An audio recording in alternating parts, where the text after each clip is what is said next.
Next on Bright Founders Talk, Patrick Fransen of Pebble Wave discusses the importance of making decisions that align with your true self and personal and professional success.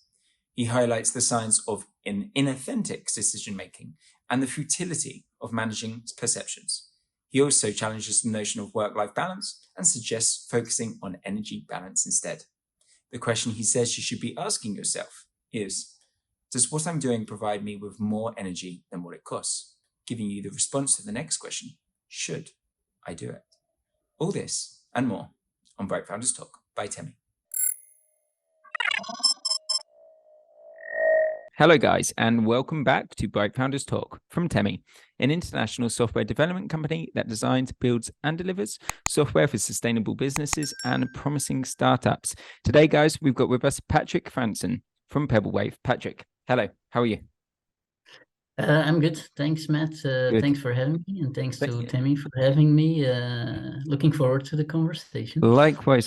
Thank you for coming on. Let's get started. Let's get straight into it.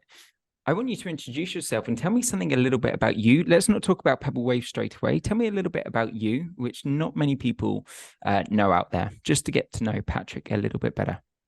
I often say that I specialized myself for 25 years, 30 years in not being myself. So going the complete opposite way of what I thought that I had to be, and eventually discovered who I really am. Mm-hmm. So what did I do while I was not being myself? Was I graduated as an engineer in computer science. After that, went straight into business consulting. Mm-hmm. First at one of the big four companies. After that, I started my own consulting company, which I ran together with my fellow partners in those days for about 10 years. Mm-hmm. Built it out to 70 people and then sold it to a large multinational. So that's really on the form part, but on the inside, over the years it became harder and harder and harder to sustain what I was doing, the way I was working, and I really felt exhausted and unhappy. And was it that you weren't authentic? You didn't feel authentic with what you were doing? Yeah, absolutely. Well, I didn't know that I wasn't being authentic at the time. Well, it just felt that I was drained with energy. Mm-hmm. I felt that my life was only narrowing down to doing ever more business and being in this cycle of you make promises to customers, you make promises to people that work for you, you want them to grow, so you need to grow your company, and this cycle just seems to be repeating itself until you cannot go on any longer. And the real pivoting moment was around 10 years ago, when I was super exhausted, working really long hours every weekend. Had to recover from the week, and actually also during the weekend, as well, being able to really connect to my wife and my children, and that seemed to be all there was to life. Mm-hmm. And I said, there has to be another way. At the same time, a large project that I was on didn't work out anymore. I was kicked off the project by the customer, and that was really the moment that I said, okay, it was kind of the kick you needed, I guess. Yeah, you know, that kick that really pushed you to what you were doing. Okay, interesting. Yeah. Obviously, I couldn't ignore it anymore, and that's way life switched completely, because I switched completely and said, what am I chasing here? I was chasing an image that I had about what it is to be a successful entrepreneur, a successful partner in a consulting company, but it wasn't who I was. So who am I really? In after several years of discovering this, I'm just a guy that's good at connecting with people, that's smart enough to understand system-changing solutions, and actually wants to help the world to become more conscious. And what I mean with more conscious is to be exactly more authentic, and that's what I do. This leads us into what you're doing now and the adventure which you're on. Tell us a little bit about Pebble Wave. Pebble Wave was founded around 10 years ago by Stefan and Erik, two of my partners at the moment. Exactly for the same reason that I asked myself that question, who am I and why are we here? So Stefan and Erik both had similar stories as an entrepreneur, as a business person, feeling that the way they are wasn't exactly aligned with the way we are doing business today, and which is less fulfilling and also gives friction. So both of them recognized, wouldn't there be another way to actually do business that is good for ourselves, so which is fulfilling, where it's safe enough so you can be 100% yourself, that is at the same time good for the planet, so that has a positive impact for the world, which seems to be in this balance more and more these days. Absolutely. Which is not actually true, but it feels like it. And at the same time is good for the company. Would that be even possible? And we've looked around. In the market, in what is everybody doing, and we didn't find actually the the magical solution of yes, it's possible. This is how it can be done. So we thought, well, let's try to create it ourselves. There is obviously some pivotal inspiration, which was basically our getting connected much more with our own conscious being in our own selves.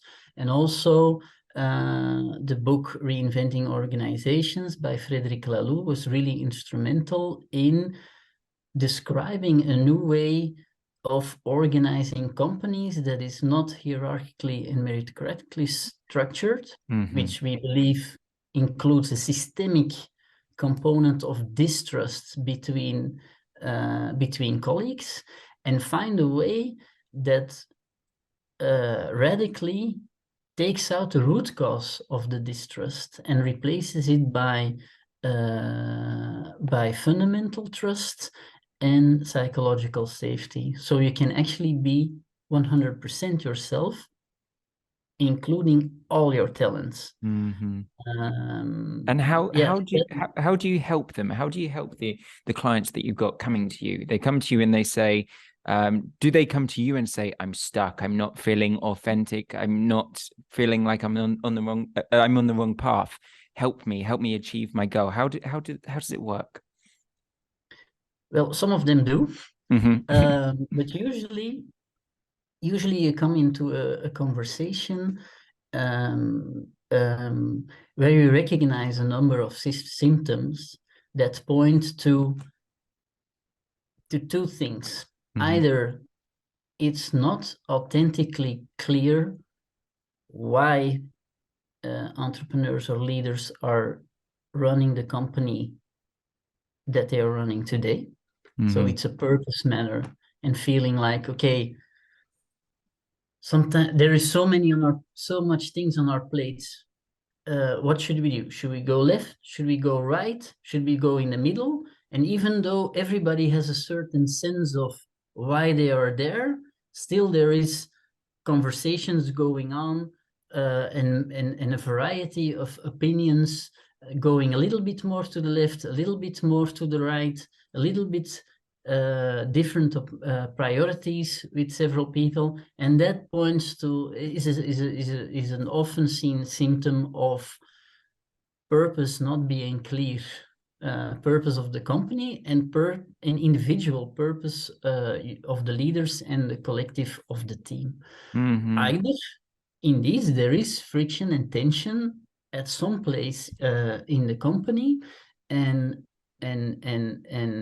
which comes down to a limiting belief that it can be solved, or it can be solved the way it should be solved, or and to extrapolate that a little bit to the large, and then come back to the everyday life as an entrepreneur, is that we believe that every challenge in the world, being it climate or or even more. But also the smaller things in life, getting stressed in traffic, for example, everything, all those frictions, if you go to the root cause, boil down to some certain lack of consciousness at the individual or the collective level. So if we take steps on that, we can actually solve anything. But that's on the larger life and societal vision that we are convinced in and believe. But going back to the everyday of a company, every tension that you feel or any challenge that you face in your company, whether it's strategical or whether it's in everyday operations, not getting your customers to pay their invoices on time, for example, or being overwhelmed with emails that you can't get through. Once this is becoming a pattern that you recognize it becomes recurringly, there is always a limiting belief, an unconscious part in yourself at the root of that. So when we enter in discussions with people that say, "Oh, I have this or I have that," we start drilling down and usually find either a purpose, unclarity, or a limiting belief in the ground, and that manifests on the strategy, on the finance, on the commercial, on the operational side, in any aspect of the business. Let's go back a little bit. So obviously you said the guys, your partners set it up around 10 years ago. I think you believed it was first created. How did kind of this original MVP look? Do you know? So how did kind of this idea, what was the idea right from the onset? And how has that changed up to today? Again, do you have 3 days? But yeah, first of all, we asked ourselves the question, is it actually possible to create consciousness in a company? And actually, when we started off, we started off with the purpose to solve the climate issue, the climate crisis. And as we enrolled into that, we said, well, to truly solve this, we actually have to go on a deeper level, on a consciousness level. So that was the point where we said, okay, is it possible to create consciousness in companies and use companies as an environment where you can actually be 100% and grow? And that was the first big step to confirm that yes, it is actually possible. So we first started off as a coaching company, coaching entrepreneurs to deal with these tensions, and saw that while doing that, it has a profound impact on their personal lives, but also on the company. And from there, we developed the model further and further, and actually discovered that anything that happens in a company on the what currently is considered the heart with a D, part of a company, business model, finances, figures, sales, etc. The way it runs, it's a reflection of the consciousness of the leaders and of the team collectively. And since then, we have done in 20 companies experiments, sometimes really extreme experiments on bringing in purpose as the guiding vision and strategy, where we've taken the risk that everybody would run away from the company. To figure out, one, is it possible to grow in consciousness in a company? Yes, that's confirmed. Secondly, can we actually build a company that realizes purpose? We've confirmed it. Yes, it's possible to make a positive impact with a company on the world. Thirdly, is it possible in a successful way for the company, meaning sufficient profit making so you can actually sustain the company itself as an organization and maximize profit not for the profit itself, but to scale the impact, we are there. We can confirm, yes, it is possible. Where we are now at the moment is, can we do it at a global scale? So we can do it on a national and an international scale. Can we do it on a global scale and run a conscious purpose company like that? And maybe even more importantly, can we create, that's our vision, can we create an ecosystem of companies that enforce each other to become conscious purpose organizations, and that way have a scalable model so we can actually transition the whole business world from, which is currently dominantly a profit-driven, hierarchically structured system, to a purpose-driven and preferably even a conscious purpose-driven environment. And as Patrick, a whole. Those people that come to you, those people, the CEOs or the leaders, let's call them, that come to you, are they generally, do you find that it's generally from the smaller startup worlds that come, or is it the big kind of companies that come? Is there like a difference of consciousness between success and successful people, from a startup CEO to a, let's say, someone in Apple? A very good question. Well, I don't have the truth to that question, but my impression is that I see two things. Growing, starting, and scale-up companies are very much aligned, or more and more aligned to this philosophy. But we also see on the large end, big corporates, they suffer tremendously the consequences of this loss of purpose and fulfillment, in terms of not being able to recruit people, and especially younger people anymore, keeping the current people engaged in the company. I recently heard from a Harvard Business Review research that on average, people in corporates are spending 30% of their time managing the perceptions that other people have of their work, because it's so unsafe to make a mistake in the current way of working, that you need to spend 30% managing the perception that what you do is right. Wow. And that like means kind of justifying only your work, kind of justifying to your peers or to your it's employees. such a loss of human energy. It's a lot of time.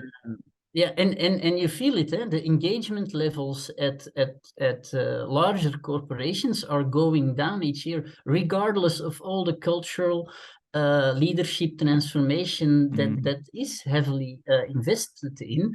So to us, it seems clearly a lack of purpose, but authentic purpose, and a lack and a new way of organizing a company that is emerging, or the need for it is emerging. I spent 20 years in large corporates. It will take more time, of course, to transform these, but it will happen sooner or later. Obviously, in smaller companies, it's easier to take a principled decision to take a whole different course. And my feeling, my impression is that the companies in size a little bit in the middle, they are less concerned with this. Because they are really focused on, I need to get that growth, I need to reach that next milestone, but perhaps and it are in shouldn't the be that way. situation that I was 10 years ago, thinking, oh, I need to grow, this is what I need to do, and there's no time now for myself, for my team, for other priorities. I've got a few questions, the kind of not random, let's say, but questions regarding kind of last year and the future as well, where you see everything going. So I'm going to say the start of the question, and you're going to finish it. For example, in 2022, I didn't know that. I didn't know that working in a conscious purpose company can also allow you to be 100% honest and even directive when you see a limiting belief or when you see something not working out. So before that, we thought we create the space, we give the energy, we provide the love. People will make insights, and eventually everything will turn out fine. There is a limit to that, in the sense that you can do it 1 time, 2 times, 3 times, and then you can actually say, okay, this is really not working anymore. It stops here, both in the collaboration as well as in the way things are working. And we've been much more, we thought we have to be loving and caring and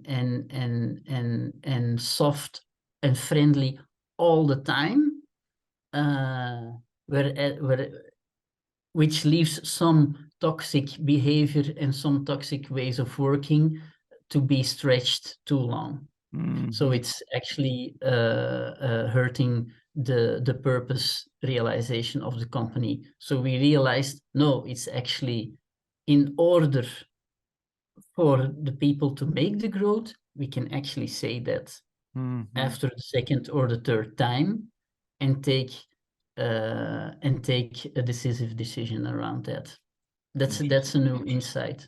So then you can use that for this year, most definitely. Now, tell me next one. When I started out, I believed that, but now I don't. So when I started out, I believed that, but now I don't.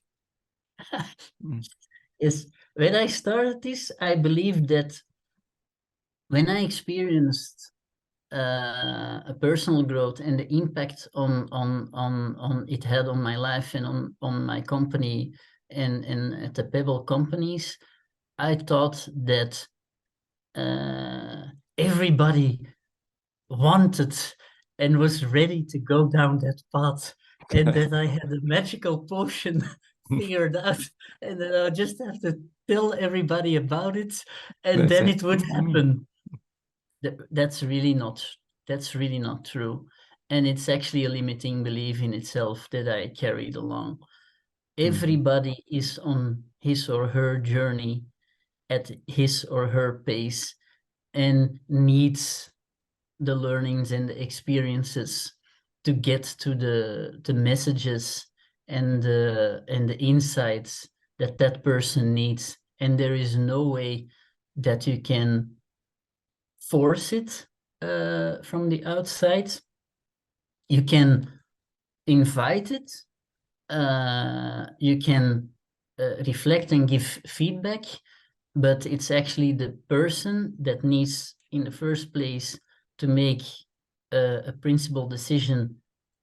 I want to go down that path, and still then there is only the pace of the person itself is the right journey and is the right time to evolve. Nice. And even if it doesn't happen, it's also fine. It's really, really interesting. Okay, 2 more questions for you. 2 more questions, because I know time is running out. So really quick. Work-life balance. How important is this? You know, CEOs bashing out 80 hours a week. What would you say to them? Work-life balance is crucial, and it's so fundamental in our belief that that it manifests in our lives that even the word work-life balance is a limiting belief. There is not work, there is not life, and a balance between. There is only life. There is only life in which you do activities that are labeled like work, but even labeling some activities like work and some like life is watching the world in an unconscious way altogether. it's my truth. It's not the truth. Why do I say that? There is only purpose and yourself. So purpose means, are you doing the activities that give you more energy than they cost? And that can be in any domain of life.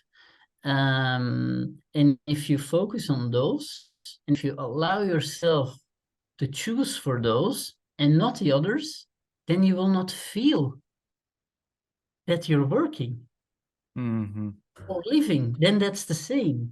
So my personal experience is that I got rid of my to-do list. I only have a fun list anymore. And I ask myself 2 questions whenever an activity comes to me, or you have a meeting, and there's always more work after the meeting than before, even when you're not doing work. Ask yourself 2 questions when evaluating that. Does it bring me closer to my purpose and the purpose of the company, if it's aligned? And secondly, does it give me more energy than it costs? And if the answer to the first question is yes, then it means it needs to be part of your life. But the answer to the second question, does it give me more energy than it costs, gives you answer to the question, should I do it? Or should I find somebody else who gets energized by it?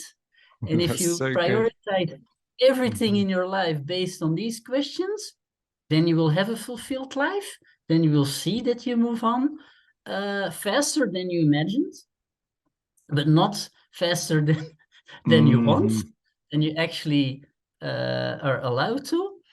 And what happens then? When you go then to a meeting with those actions, you get more actions, but they even generate more energy. So get rid of the concept work-life balance. And my invitation would be try this method and see what happens. I like this. That's one of my most favorite thing I've heard doing these interviews. Okay, Patrick, very nice. Last question for you. In regards to Pebble, what would you like, if you want our viewers to remember one thing about Pebble, what would that one thing you want them to take away from this conversation to be?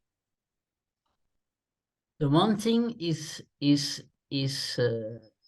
the 2 questions that I started off with there. If you have to, in the end, it doesn't really matter what you do, what you achieve in life. Even if you follow this conversation, follow nothing here, it's all fine. It doesn't really matter.